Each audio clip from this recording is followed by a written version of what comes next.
Okay, so good morning everyone, and so yesterday I posted a video about stopping young horses when starting them before they have shoes, and just wanted to go over something that I felt was important, and that led a lot of people to send me questions, and also sparked some other thoughts in my mind that I figured that I would share also, sort of as a follow-up to that.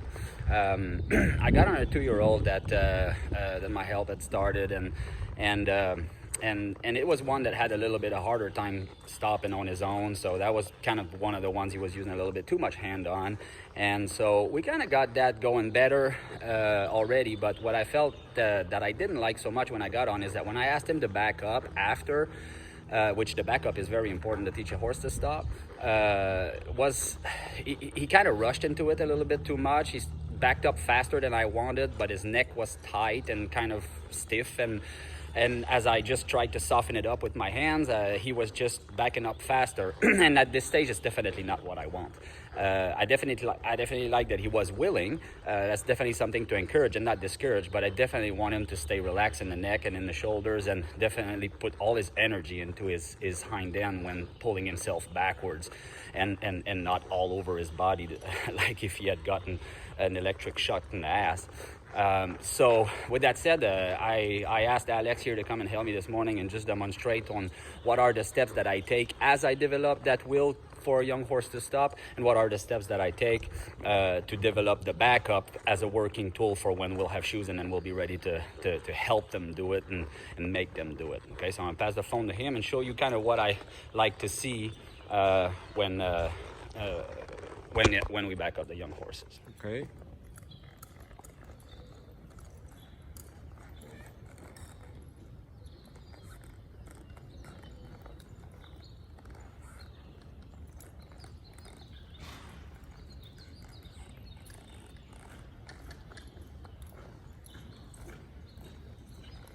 So this is what I like to see. So I like my horse to step back and follow me backwards with minimal pressure in the stirrups and minimal pressure in my hands. So now I have a little bit more pressure than I would like into my stirrups. I would like for him to follow me with simply sit in my pockets, because again, this is what I want the cue to become. I want the horse to stop when I just sit deeper and sit on my pockets a little bit. So this is what I have to do, and wait for him to react to that. And if he doesn't react to that, then I can encourage him a little bit. And that is how you have to act. So if you always push like this in your stirrups, or you always pull hard, then that's what it's always going to take. And it's gonna, and they're never going to focus on the minimal cue from just sitting deep into your saddle.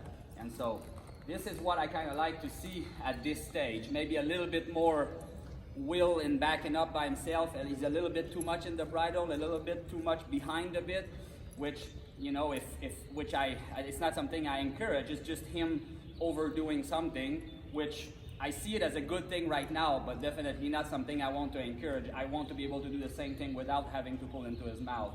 But that probably comes from the other thing that I do on all of them that I will show you right now. Okay, so here I got Alex set up with the long lines. This is something that I like to do with my young horses when we get them started.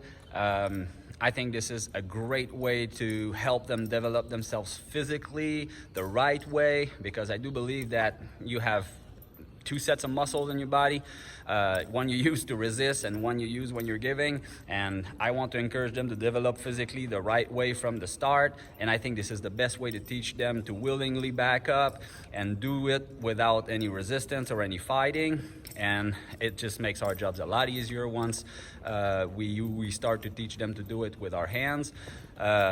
You also very good for the mind, because you know, if you have one that's a little bit more scared, it's a easy way to teach them to do something simple confidently. If you get one that's lazy, you're gonna go through some emotional stages when you do it.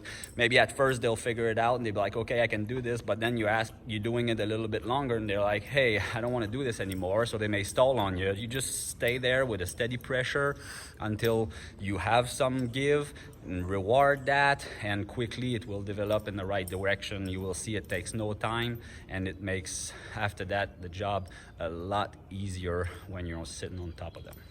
I hope this helps you out. Cheers.